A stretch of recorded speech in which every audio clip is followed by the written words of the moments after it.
Happy Friday, everybody, and welcome back to Brown Bag Bets. Powered by BetSperts, we are your daily dose of quick hit handicapping and sports betting picks. I'm Alex Christensen, and joining me, as always, Mr. Andy Motter. And since it's Friday, we've got all this college football. We're doing the three-man weave today. Producer Dan joins us in just a beautiful shirt. What on earth is that? This is the MLS. This was their Pride top. So they do a Pride top every year. This is the Atlanta United one. It's the same one for every club. So you can get one in a Philadelphia Union. And the best part about the Philadelphia Union one, Noops, is their shirt sponsor is Bimbo. So you can get a shirt that just says Bimbo on it. So why not? Thiago Almada, who plays for Atlanta United, is on the Argentine World Cup roster. He will be the first MLS player to ever be on a World Cup final roster. So that's kind of let you know my affiliation and what I'm pulling for on Sunday, but we'll get to that later. I'm cheering for good times had by all but the goalies. Yeah, obviously. So no, it's Friday. There is a bowl game starting right now. Now, literally right now. I did enter that bowl pick'em thing that someone put together. So that'll give me something. Yeah, I have something to cheer just for. Be random clicking. Yeah. Oh no, that's what I'm gonna do. So. I might just roll a die and then see how the die does. I've done that in Vegas. I had a coin that was hot as shit for one day for some buddies of us. But no, we will yes, Kittle, congratulations, Noops, on picking a first touchdown scorer that dug me out of my hole from betting on the Seahawks. The Seahawks were super rough. Wasn't actually that entertaining of a game. I hadn't watched Sunday's Yellowstone yet. And the wife wanted to watch that, so I didn't actually catch the fourth quarter. I watched, it was a tearjerker. No spoilers in case you're not caught up. The football game? No, Kevin Costner kind of got to me in that one. Like, he hasn't made somebody cry like that since Cal Ripken Jr. I mean, I know you took it in the pants on the Seahawks and the under and the over, Andy, but I no reason to cry. Let me ask you this real quick before we move on to stuff that we're going to bet now, because this came up in a chat. So Brock Purdy at BetMGM is down to plus 1,000 for offensive rookie of the year. If their last three games, they play the Commies in a really advantageous schedule spot. They play them on Saturday. The Commies play Sunday Night Football, so they have a home game against a team that's traveling across the country. They have the funniest travel spot of the year, which is Vegas on New Year's Day, and then they end at home against Colt McCoy and the Cardinals. If they went out, is he live to win it, or is that just people trying to talk themselves into a narrative that's not going to happen? I don't think it's enough games. I think he's live to get some votes, but man, it's I've never seen, and it's a weird situation. It's a little unprecedented, I guess, having someone come in this late in the season and play well. Also, coming in this late in the season on a good team. Yeah. Usually the rookies who get playing time play for the Falcons or the Jets, or like these teams that have had high draft picks over the last few years. So it's a little weird seeing a rookie quarterback come in for a legitimate contender. So I don't know, maybe it is live. I'm certainly not grabbing it at 10-1. Yeah. But you never know with the voters. Yeah, I was just curious. Like I think it's kind of spinning a narrative too. Although, I mean, Garrett Wilson's the favorite, and he's now going to be having the MILF Hunter throwing to him this weekend. So who knows? Yeah, we need just a big like an Olave, and that's the thing. Olave goes for 120 and a touchdown. All of a sudden, he might wake up the favorite on Monday. Yeah. It's going to come down to it. It's been a unique year with these awards, but I think it's going to be fun. So, what sports do you want to bet on first? I put NBA first on the list today because I didn't know I was going to be doing the World Cup bet. So I put NBA on the list first. Noops. Let's jump into it then. A bunch of games tonight. Well, not a bunch. What do we have? I think it's just about 10 games tonight. Oh, I got it right. 10 games tonight. I am avoiding betting the Hawks game tonight, Dan. Apologies for not giving it up there. We actually want to bet against the Hawks finally, so it kind of breaks the curse a little bit. Yeah, we are on a streak against the Hawks. Yeah. We're trying. We're going to get that Atlanta money back come hell or high water. 3 picks for me tonight, a favorite, a couple underdogs, one big underdog. But first up, the game will be at 7:30 tonight. The Brooklyn Nets visit the Toronto Raptors here. The Raptors really starting to pick up again some more key injuries. No Precious Achiuwa, who they've been out with for a little while, but also no OG Anunoby, which is really important for this matchup. The defense that he brings is really important against Durant, against Kyrie Irving, and some of these shooters that the Nets have. The Nets have also done very well against against the Raptors as you start to look at some of the past. I know historical matchups aren't really the most indicative thing, but you look at the way this game sets up, the Nets can slow down the Raptors at the same time. The Raptors are good against this Nets offense, but it's really tough for Toronto to keep up scoring-wise. I had the Nets closer to 4, almost 5-point favorites, so anything -2 or better looks good. Again, just really like the matchup for Brooklyn, and it's a good spot too, again, given some of the injuries, even though Toronto has been great at home this year. The Orlando Magic plus 13 points. Forgot to double check. I think this is the highest spread of the year. If not, it's pretty stinking close. There might have been a 14 out there. It's down to 12.5 now. Anything, honestly, 10 or higher, I was happy to play with this Magic team. Robert Williams is back. The Time Lord has returned, which is going to be good for the Celtics team long term, but it can be really tough for teams trying to integrate a player in that first game. And at the same time, this number looks really big anyway. I think if this, Robert Williams is even 80% of what he was, and he kind of fits in flawlessly here to a Boston team that does really need some help at big man, I still struggle to see why this is double digits. Magic have been really solid again now that they have at least a couple guards. They're through kind of that cycle with that cluster injury. Paolo Banchero gets better every single night. That really opens up things for Franz Wagner. Really excited to see what this Magic team can do when Wendell Carter Jr. gets back, but really like the Magic here. Again, would bet this, honestly, any double-digit number. I had this at 8. And then the Portland Trailblazers, a team that I've been honestly going against a little bit here, but starting to play some better basketball and goes against an overvalued Dallas Mavericks team. The Mavericks have really struggled in the last couple games, did get a win or two against some better teams about a week ago, but Luka not playing his best. I'm still not sure if he's 100% healthy, and they're missing Maxi Kleber. It's hard to think of him as a really important player, and it's one of the toughest things to do when handicapping the NBA. Not only figure out the value of, say, a popular player, which even the best of data analysts can struggle to do, these little smaller players, how they kind of matter, and look at what Kleber allows this Dallas team to do, not only defensively, but also offensively, kind of with his ability to play against big men defensively and still kind of play like a smaller player on the offensive end is really key here. I think we're going to get some value betting against the Mavericks here for the next week or so until things adjust. I had this closer to 2. So Blazers +4 or better. Magic, honestly, plus double digits in any way, shape, or form. And then Nets -2 or better. Nets. That is the theme of the Deep Dive DJ Discord, for what it's worth. The Nets? No, the Magic. Oh, yeah. Now that everybody has, Magic to win the Southeast at 1,000,000 to 1, I place it in 2 different books because they're not letting you bet very much on that. Gotta get it. All right. Magic Pelicans exact finals. Here's a couple worse than the other. Oh my God. And yeah, I will be cheering strongly. While it was sad to watch the Seahawks lose, it improved the playoff chances of the One Pride #Lions. Yeah. So the roar may be restored. Honestly, if we can, it'll be funny if we can get the Lions and the Jaguars in the playoffs at all. Because that would be amazing. If they were to meet in the Super Bowl, I will win $100,000 from a $25 bet. So anything is possible. That's Vegas party on Andy. Oh my God, yeah! That's money that you have to spend for your mortgage. You don't put it in the college fund. That is, you put that on blackjack tables. You put it up your nose. You drink it. I'm just kidding. Don't do coke, guys.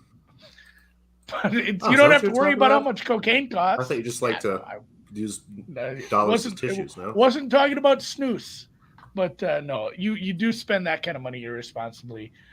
Speaking of heading out west, we'll be heading to San Luis Obispo. I'm never sure how to quite say this, but Weber State, not a good team, but they're getting a little bit, not quite enough respect in the market here against another team. I don't rank very highly too. I made this one a lot closer to a pick. What did I have? I had something written down about my Weber State. Gardner Webb, that's not the right one. Weber State is a whole different place out in the Big West. It has been a decent team. Now I'm looking at Cal Poly. Cal Poly's slow. Used to be one of the worst teams. I'm not sure what's happened out there. They're getting some respect, but Weber State has been getting to the line, even as a bad team. They've been good at limiting teams on the offensive boards, which is not a strength of Cal Poly. So looking for Cal Poly to not get a bunch of extra possessions as one of the worst offensive rebounding, one of the worst front courts as far as a few things, and looking for a close game tonight. And I'm guessing, I don't ever look at this. I'm not sure if this ever should play into a handicap. Maybe sometimes if it were, this game starts at like 6 a.m. local time because it's in Australia. But I'm guessing this game is at like goddamn 10 o'clock, and I won't find out if I win this till tomorrow. Because even though it's Friday, I'm old. I don't stay up that late. So guessing you have time to bet the Weber State game if you wanted to get involved. I'm sure this starts in like 10 hours, guys. 10 p.m. Eastern. Jeez. Oh, 10 Eastern. That's only 9 Central. So you might still be awake by the time it ends. You might be able to go to bed and just check it, and hey, you've got a winner. I'll be falling asleep on the couch, drink in hand, I think, by then. I may bet them first half. Just so I can have a bet that I can settle up. And yes, Paxton Weber is only covered once this year. They're starting to get to the low end. Well, just when a team does not cover, they start to be downgraded by the market. And I think they're getting a little over downgraded towards the bottom end of their market. All right, what's up next? So we're going to do college football. I have some tweets. I have some tweets for reference for the college football stuff because I'm going to read you some stats and I want people to be able to see them. So you can just kind of listen to this. But so basically the idea here is if you're going to bet bowl games, if you're going to bet on the bowl games, if you like an underdog, bet the money line. And if you like a favorite, bet the alt spreads. So since 2008, 36% of the bowls were won outright by the dog. So 71.6% of underdogs who have covered have also won outright. So again, if you're gonna bet an underdog, sprinkle some money line. Now on the flip side, over the last 10 years, favorites have won 49.2% of their bowl games. However, of those favorites, 128 of them 128 of them that covered beat the closing spread by at least 7 points. So 70% of the favorites that won bowl games over the past 10 years covered by an astronomical number. So if you like a favorite, play some alts. If you like underdogs, sprinkle some money lines. That's just some overarching bowl game thoughts. And I'm actually doing none of that for my bets. Because the first one, this is the We're early not pleasing game this? on. What'd you say? We're not doing a pleaser? No pleasers. There must one be of these isn't even a bowl game, man. The word pleaser triggers Andy, by the way. Just say pleaser and he's betting already.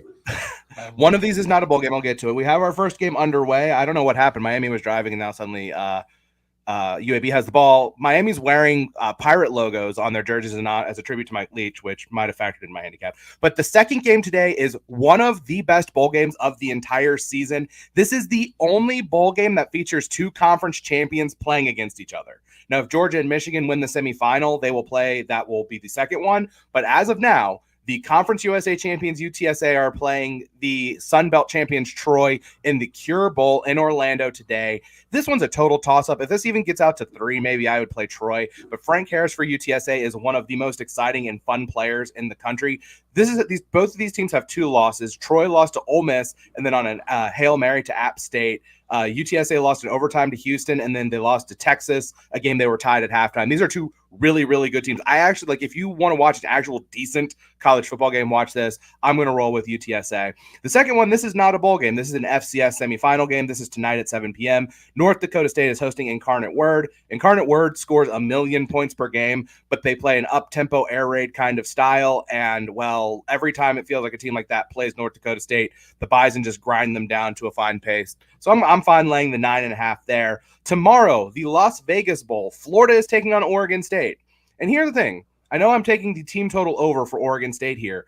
They're like a 10.5 point favorite because Florida's starting quarterback entered the transfer portal, and then their backup quarterback got arrested for possession of child pornography. So they are on their 3rd string quarterback. I don't know how motivated Florida is. That said, talent across the board, it's a pretty big talent discrepancy in favor of Florida. So this is the kind of game where I think Oregon State's going to score a lot of points, and either it's going to be like 35-28 or 35-10 kind of game. Florida's defense is really, really mediocre. I don't know how much they're going to care. They've got a lot of talent compared to Oregon State, so maybe that's how they keep it close. So I'm going to roll, though, with the Oregon State team total over 31.5.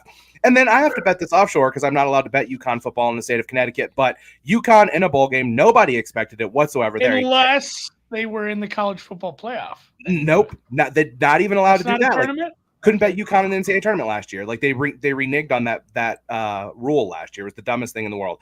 They're playing Marshall in the Myrtle Beach Bowl on Monday. Man, UConn should not be in a bowl game. Like, it's unbelievable that Jim Mora got that team bowl eligible this year. Marshall's defense is legit one of the best defenses in the country. They're like first in every EPA per play metric on defense. They, of course, have the win over Notre Dame. Their offense also kind of stinks, and UConn's defense is bad, but not like atrociously like leaky, can't stop anything bad. So I'm going to play a little of the under 41 in this game. This could be like a 21-9, 21-10 kind of game. So, I don't hate playing UConn plus the 10.5 in that game, but I just think this is going to be a hard game for anybody to score because Marshall's defense is that good. I'm just writing that down for my bowl pick'em. There you go. So I have some moves that actually have some logic behind them. That'd be nice. Hopefully, I have some time this afternoon.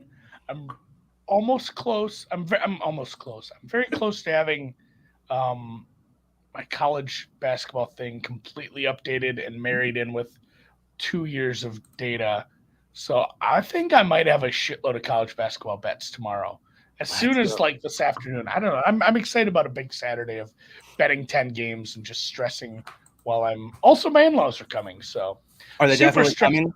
I know we were discussing the weather might 50 be a factor. It was 50-50 yesterday. Now honestly, all they have to do is get to the interstate. The interstates are going to be clean. Yeah. But getting to the interstate from out in Crawdad Holler or wherever they live it's tricky because those roads are not even, there's like minimum maintenance roads out there. So if they can get there, they're going to eat my lamb chops. If they can't get here, I'm going to eat all the lamb chops and I don't give a shit. I might just forego sides and just only eat lamb chops and eat an entire rack of lamb myself. But before we get into, there's college and there's pro football tomorrow.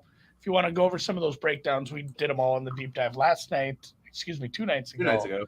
But there's college football. World Cup. There's also the third place match tomorrow. Alex, is the third place match stupid? It's more soccer, so no. Okay. I think that's the only reasoning. It is more soccer, so no. I mean, it's dumb. Man, it has to feel so bad. It doesn't to matter. Be in this. It does not matter at all. Even if it is third. I mean, that's the thing is like, for Morocco, it really does kind of matter. They're also extremely banged up right now. Like, they're already like the best. They've already finished better than any African team ever at a World Cup. But to finish in top 3 and like you do get a medal, you do get medals for first, second, and third place at the World Cup. It's great. They're going to be like the I don't know if you've ever seen the meme of like the guy celebrating. He like it's a cartoon. He like spray champagne. He kisses the woman, and they show him, and he won third place. Like that's going to be Morocco if they win that game tomorrow. I think that's a very realistic possibility. I do have a bet on that game and the final though. I know Andy's on the over in the third place game, and if it's almost too easy. If Croatia is going to score in this game, which I think they will, like this is a send-off game for Luka Modric, who, like, if he didn't play in the era of Messi and Ronaldo, would be like on the short list of players considered the best players in his era. He's Andy Murray. He is Andy. It's a great. I mean, he's very much Andy Murray. He's the Andy Murray of this generation. I think they're going to play for him. I think they're going to do everything they can to send him off on a high note, and he's a big reason why they are good and do what they do. So, I mean, at plus money to score or assist, at plus 125, I kind of like that look. And then in the final, my heart says Argentina, and I can't just bet that because, like, that's not betting with your head. That's betting with your heart. I'm really pulling for them. Lionel Messi is my favorite player of all time, so I really want him to walk out with the win. I mean, France, this French team is the 10th youngest team at this World Cup. I mean, they're going to lose Giroud and Griezmann after this Cup, but, like, they are going to come to the U.S. in 4 years and have a chance to maybe win a third in a row if they win on Sunday. So it's going to be a great game. But I started doing some digging when I saw something about the referee in this game, Szymon Marcinak, who is a Polish referee. He gives up 0.44 penalties per match that he's officiated in his career. He's officiated 550 matches across all competitions, all leagues. This is in Poland. This is in Europe. This is in the World Cup, all these competitions. And he calls 0.44 penalties per match. I compared him to the other referees who have... give us some reference on how high that is. So he I compared him to all of the other referees who refereed in the knockout stage at the World Cup and the rest of the UEFA referees at the tournament, because there's some crossover with international tournaments there. Only one other referee gives up 0.4 penalties per game. It's a guy from El Salvador who's refereed 98 games in his career. After that, it's 0.35, and then you're not really going to find referees who give up more than like 0.3 penalties per game. This guy gives out a lot of penalties per game. He's refereed both of these teams in this tournament so far, did not award a penalty to either of them. However, 4 years ago, he awarded Argentina a penalty against Iceland in the group stage, and Lionel Messi had that penalty saved. So this is just kind of one of those like silly things that I was doing way too much research on, and I'm backing at plus 240. If you're going to give me plus money on it, I'm terrified that Lionel Messi is going to get a penalty and not score it, because that's kind of been the one weakness of his career. His penalties converted rate is lower. Well, you just need penalty to be awarded. Yeah, exactly. But no, I just want them to win. Like, I want them to win, and I'm like worried that Messi's gonna, in his last game, he's already said it's his last game. They're trying to win this tournament for him. Like, Lionel Messi missing a penalty and Argentina losing is like the tragic outcome of this, which kind of feels like it's gonna happen because I'm rooting for them to win. And you have at plus 240, that's implying like 30%. There's a 30% chance, whereas you have a referee who's called him almost 45% of the time that he's reffed, and you have a shitload of really good attackers that love to take the ball through traffic in the box. And Jason, what is a penalty? A PK? Yes, a penalty kick. That means a penalty kick is awarded during it would have to be awarded in the 90. You couldn't have a penalty. I'm assuming this wouldn't be during extra time. Yeah. And obviously during penalties, that doesn't count. Yes. If the old Polish ref angle. Look at it's through 90 minutes. Yes, Aaron, the old Polish ref angle. How many referees does it take to call a penalty? That felt bad. I have some Polish friends. Yeah, my fiance's half Polish, so I mean, like, I root for them in the international tournaments as well. Also, shout out Ismail Elfath, the American referee at the World Cup. He is the fourth official in this game. So he's the guy who gets to hold up the board to tell you how much extra time there is.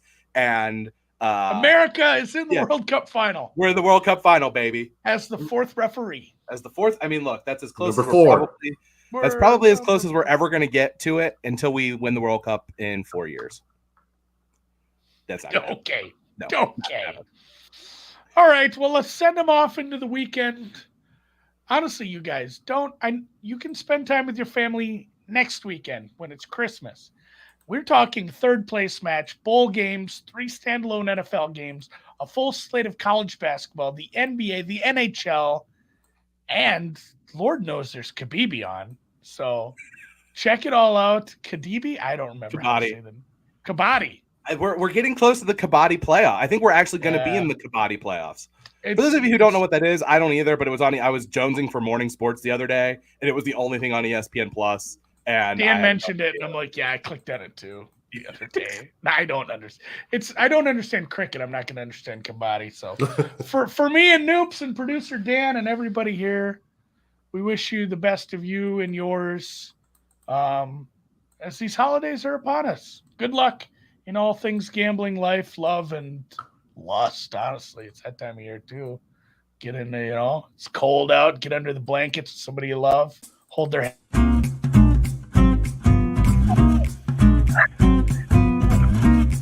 All right, take that before Dan cut me off. Sorry, we don't have a picture of that big cane hooking you off the stage. Yeah.